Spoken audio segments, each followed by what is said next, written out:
Bonjour à tous, bienvenue sur Échecs et Pédagogie. Bonjour Laurent. Salut Romu, salut à tous.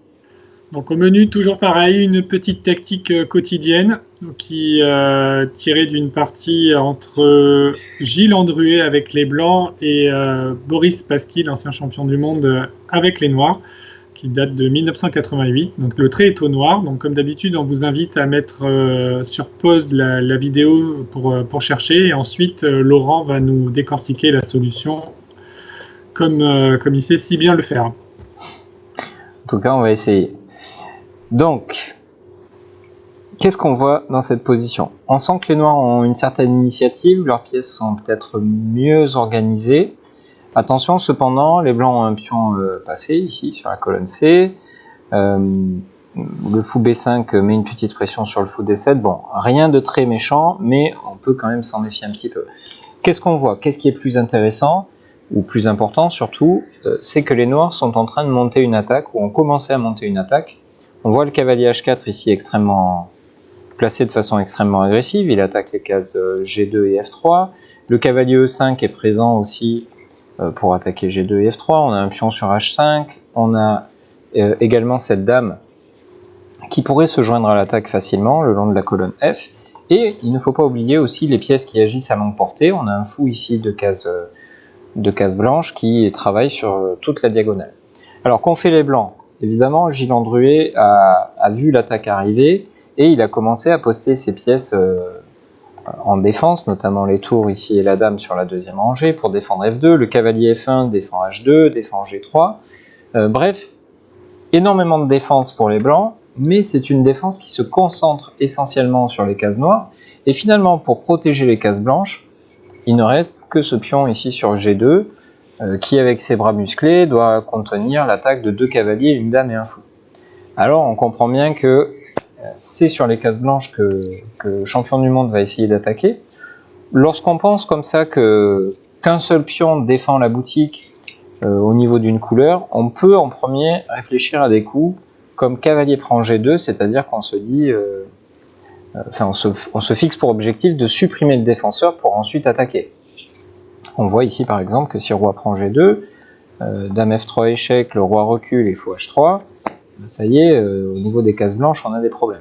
Alors ce n'est pas la solution choisie par Boris Spassky, tout simplement parce qu'après cavalier prend G2, tout n'est pas forcé, le roi blanc n'est pas obligé de prendre, et il faudrait commencer à s'interroger sur des coups intermédiaires comme F4 ou ce genre de choses. Donc si vous avez pensé à cavalier prend G2, j'ai envie de vous dire, c'est une faute intelligente. Alors qu'est-ce que c'est qu'une faute intelligente? C'est que vous avez senti dans quelle direction il fallait aller, mais vous n'avez pas trouvé le bon ordre de coups ou le bon chemin. En tout cas, vous aviez compris que c'était au niveau des cases blanches qu'il fallait que ça se passe.